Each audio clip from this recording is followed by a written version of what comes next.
Do you think traditional women are still preferred or still exist today? What is your definition of a traditional woman? Like women who put family first, who are nurturing, who are willing to be like, in quotes, stay-at-home moms, who put the family first. No. So the nuclear family was made by the U.S. government in the 1950s. And let me tell you, that was specifically to marginalize women. In what ways? Can you go in more in depth in that? Absolutely. So the man was specifically the breadwinner, and the woman was viewed for specifically her ovaries because she could produce a child. Do I think that the traditional woman is relevant today? Sure. Guess what? We can bear children, but you know what? We can also run a company. I mean, the separation of the nuclear family gives the state the ability to raise your kids. The moment there's no father at home, the moment the mother's busy working, not at home cooking meals and raising the kids and reading books to them like my mother was, then who's raising your kids? The school, the internet, the television, whatever ideas we put on those are the ideas the kids are going to grow up with. We don't want dad out working and mom at home with the kids 24/7. The mother of my kids, call me sexist if you want, never has to work again. She can have passions. She can have interests. She wants to learn the violin, the piano, dance, ballet. Pursue your passions because I want you at home with the kid. That's what I want. I want her raising my daughter. Luckily in Romania, I'm relatively safe from that, but I mean, I've seen some questionable people working in your daycares in the United States, and it makes me very worried. Yeah, nobody cares anymore.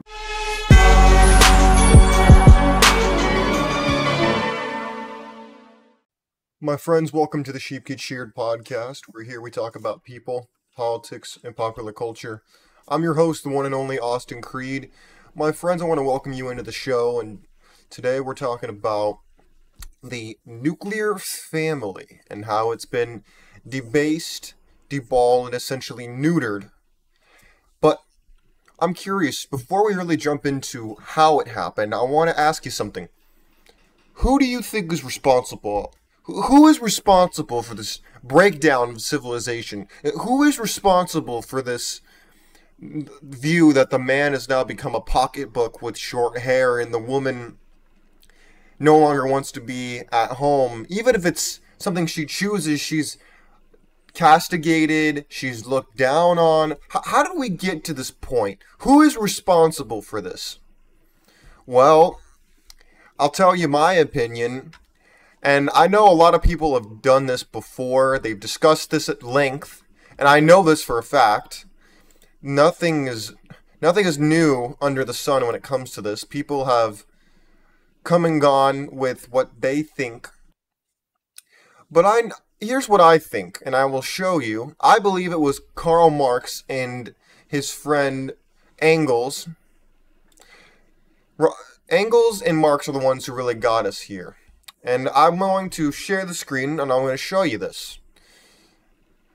Because he wanted the abolition of the nuclear family, but he wasn't strictly about the family. Here are 5 things that Marx wanted to abolish besides private property. But that was everything the Communist Manifesto came down to, was the abolition of private property. But the number one thing he wanted gone was the family. Now, you hear about Marx and Marxism from a lot of people on the right wing, Indian independence. And so it's almost become like I'm not listening anymore, this is boring, forget about it. People have already tuned out, I'm aware, okay? But I guarantee you'll be surprised by who I blame all this on. Because it's not simply one party. But I believe one party has more shoulder to blame in this than the others. But before we get into playing the blame game, I want to show you what I mean. So number 1 was the family. It says, Marx admits that destroying the family is a thorny topic, even amongst the revolutionaries. He said, abolition of the family, even the most radical flare-up at this infamous proposal of the communists, he writes. But he said opponents of this idea fail to understand the key fact about the family. Here's what he said. He said, on what foundation is the present family, the bourgeoisie family, based? On capital and on private gain. It is completely developed from this family exists only amongst the bourgeoisie. Okay. In the first video we showed at the beginning of the show, the lady was talking about The 1950s idea of the nuclear family. Well, I actually happen to have the definition on where it came from, and it turns out she was wrong. Cue the collective gasp. I wasn't surprised. I knew she was wrong. But here it is. It says, the term nuclear family was coined in the 1920s, not the 50s, by a social anthropologist. I'm not even going to try to pronounce this. Bronislaw Manilowski. Hopefully I did that right. I probably didn't. The term nuclear was used to describe the family structure as central, essential, and foundational. The term was developed in the Western world to distinguish the family groups of parents and their children from an extended family. It says the nuclear family structure was present in Western Europe and New England in the 17th century. The nuclear family became a financially stable social unit with the emergence of proto-industrialization and early capitalism. Now, my friends, when it comes to the nuclear family, I want to make a distinction. Family has always been the cornerstone of civilization. Now, the family has not always looked the same across all cultures and throughout the history of humans being on the earth. Alright? There's been polygamy, there's polygyny, there's monogamy, there's concubines, there's all kinds of different family structures, and we've seen them throughout the world throughout the course of time. So this idea of the nuclear family, the monogamy relationship, is somewhat new. And like it says here, like it says right here, the nuclear family became a financially stable social unit. Now, going back to what Marx said, he said that it was a bourgeoisie family. Most people don't know what that means. Most people don't know what a bourgeoisie is. They don't know bourgeoisie from boots, from anything. So I did the liberty of doing your research for you. It says the bourgeoisie is a French word that refers to the middle class. It is used to describe the group of people between the upper middle class, the upper classes, and the poor working class. The bourgeoisie emerged in the late Middle Ages as a class of business owners and merchants. Now, when you say bourgeoisie, here, when you have a bourgeoisie, you also have a proletariat. And a proletariat is the working class people. The workers of the world unite. That's where that saying comes from, is the idea. Here, look, look, it says the term proletariat, which is the caveat to the bourgeoisie. The proletariat is a term that refers to the working class people. It refers to people who earn a wage for a living. In other words, the wage slaves, the 9-to-5ers, the ham and eggers, the people who go to work 9 to 5 and then come home. Not the people who own a business, not the people who work in trade, not the people who are on top of society. They are the lower middle class to lower class people. Usually. This has changed a little bit over time, but I think the general principle stays pretty consistent. It says, essentially, those who are dependent on manual, daily, or casual labor. The term was commonly used by Marxists and others, in other words, other communists, who believed that capitalism created a class of workers who were exploited by company owners. The term comes from the Latin word proletarius, which means producing offspring. A member of the proletariat is called a proletarian or proletaire. Now, in Marxist ideology, when it comes to nuclear family, you're probably asking, what the hell does the bourgeoisie, the proletariats, the schmoletariats, the mogatariats, what does that have to do with the family? Well, in Marx and Engels' ideology, the man was the bourgeoisie and the woman was the proletariat. In other words, they compared the man to the oppressor and the woman to the victim that needed to be liberated from the oppression of the bourgeoisie. That's where feminism came from, if you don't know it. That ideology, along with Rockefeller and his cohorts, the robber barons, their desire to tax the other half of the population is what gave rise to the initial feminist movement.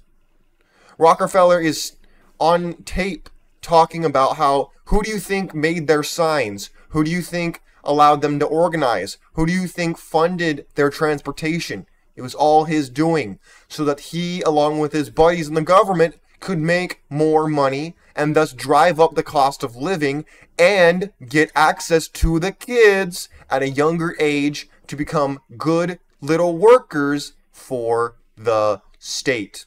That's why I brought up the second clip at the beginning of the show today, talking about, I think it was one of the Tate brothers. It wasn't Andrew Tate, it was his brother. I forget his name. His name is escaping me.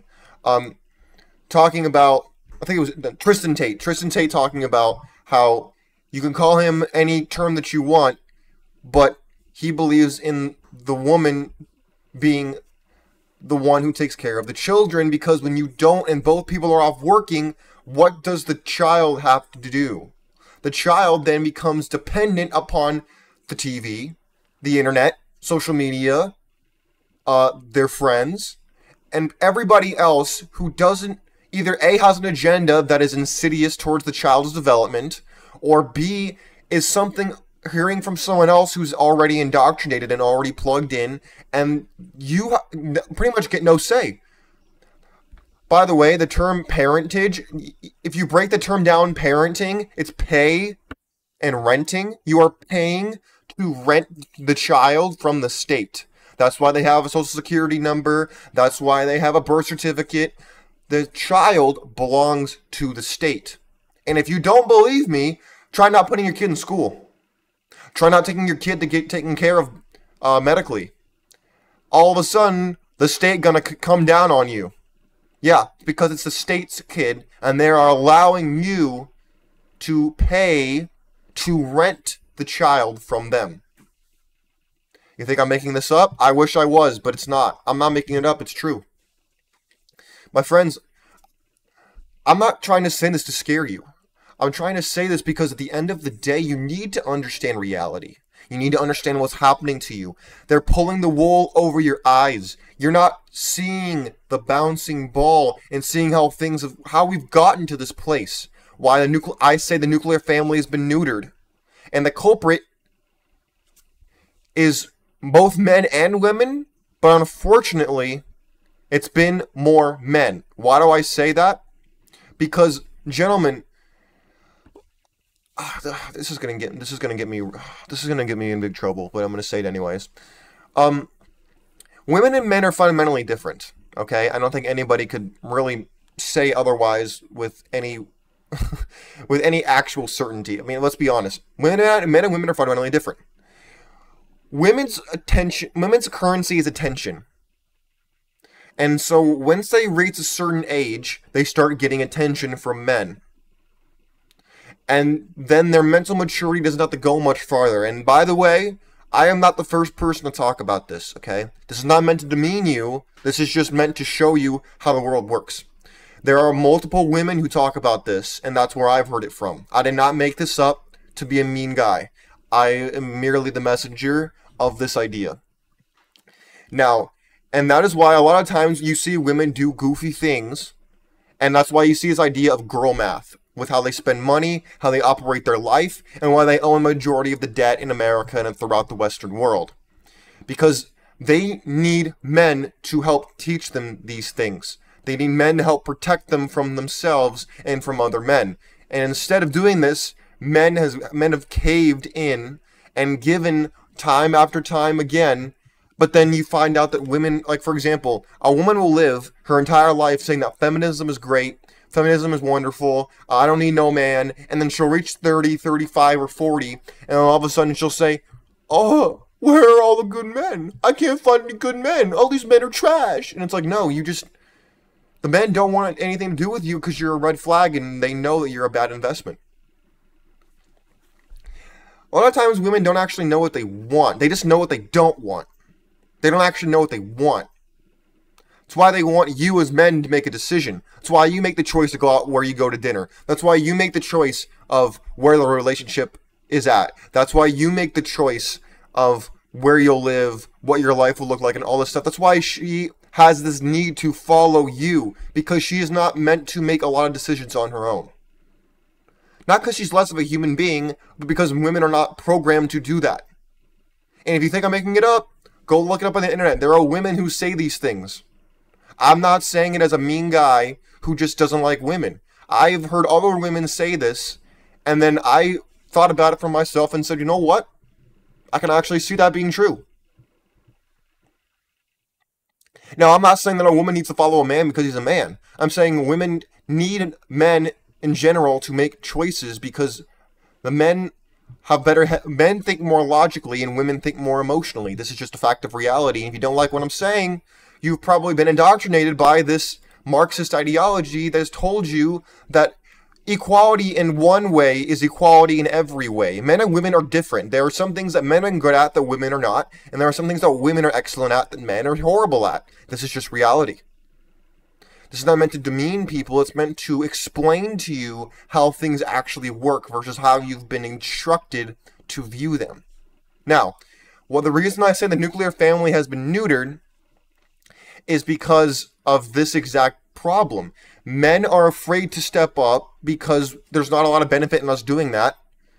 Because if we try to do that, and you know, the gumps, the simps, whoever, they try to step up and they try to be a stepdad, they try to be a good man, they try to do all these things, they don't get rewarded for it. It's like, oh, we expect you to do that. It's like, what? What do you mean I'm not going to get rewarded for anything? What? And so we're just like, okay, we're just going to go do our own thing. We're going to be over here going our own way, and we're going to be, you know, doing our own thing. And women are hard to please. Gentlemen, if you're married or you're in a relationship, you know what I'm talking about. Women are insatiable creatures. They can never truly be happy. And ladies, don't take offense at that. I know you're going to. But then you're going to think about it for a second and say, oh, wait a minute. Yeah, he actually kind of right, though. My friends, the reason the nuclear family has been neutered is because mainly women want to be men or what they think men are. You ever asked a woman like what she thinks that men do or who men are, and they compare you to guys like Dan Bilzerian, Andrew Tate, Elon Musk, and these guys at the top? Or they think that every dude should be like the dudes on social media who are like 25, driving a Lambo and living in Beverly Hills? When in fact, most dudes who are 25 have no direction in their life. They just got out of college. They're barely in their first career. They can barely afford anything because the economy sucks. And they don't know what the hell is going on or what they're doing. And they're trying to figure it out. And they want someone to build with. And women are out here saying, hey, we don't want to build with anybody. We want to get with a guy who already has everything together because that's just the way they operate. And that's why the nuclear family is being destroyed. Is because there used to be a time when the man would be, quote, the breadwinner, and the woman would stay home with the children because that's just more in line with their roles as human beings. And now we have the opposite, where men are just like, you know what? Why do I want to get married? I'm risking half my crap for a woman who doesn't even really want to be with me. I'm probably just a rest from the carousel, and I don't want to deal with this crap.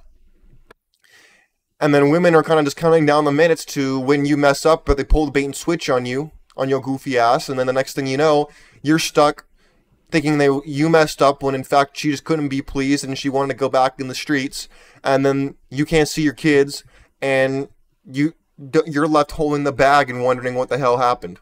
That's a lot of marriages today. That's how a lot of marriages end today. And if you think I'm lying, I wish I was. Truly. I wish I was lying about anything I just said. But unfortunately, I am not. I don't believe in lying to you, because if I lied to you, you'd see through it, number one. And number two, I wouldn't be able to do the show if I got up and just lied to you. I say things the way I see it. I do a lot of research. I'm a guy who walks around in the streets, who actually sees what's going on. My friends, I want you to win. I want you to see reality. I want you to live your best life, but I want you to avoid the pitfalls that are all over the place waiting for you. There are pitfalls everywhere, and everybody's trying to ensnare you. You need to find the people in your life, or people who you will eventually encounter, who are going to add something to your life Too many people out here are just trying to use you and take things from you. Whether it be in the family structure or outside the family structure. As men, we have this desire to be the head of a family and do all these things. That's not bad. The problem is we realize that a lot of us have a lack of options. And so we're just like, oh, I'll find the first woman who will, tolerate me, and then I'll settle down. We need to stop doing that. I wouldn't recommend you getting married until you're 30. Because then you'll have more of a nest. You'll have a better head on your shoulders. You'll stop thinking with your schmendrick, and you'll start thinking with your brain. And then you'll start to realize that women that you form families with and women that you fornicate with are not the same women. Okay? You need to understand that there's a difference. And you can't really see that difference in the beginning because you just don't understand there is one. My friends, I think I made my point. If you have any questions, comments, concerns, I'm sure I'll get my fair amount of criticism for the things I've said in this video today. But follow me on my social medias. I got the Sheep Gets Sheared on Instagram, Sheep Gets Sheared on TikTok, Sheep Gets Sheared on Twitter. I have it all going up. I'm building all those platforms up. Follow the show, support the show if you like the content. Like the videos. You can subscribe to the channel if you feel like you agree with what I'm saying, you want to hear more about it. Trust me, there will be a lot more to come in the future. But until then, my friends, I want to tell you, God bless you. God bless your family, and God bless America. We're out of here. Peace.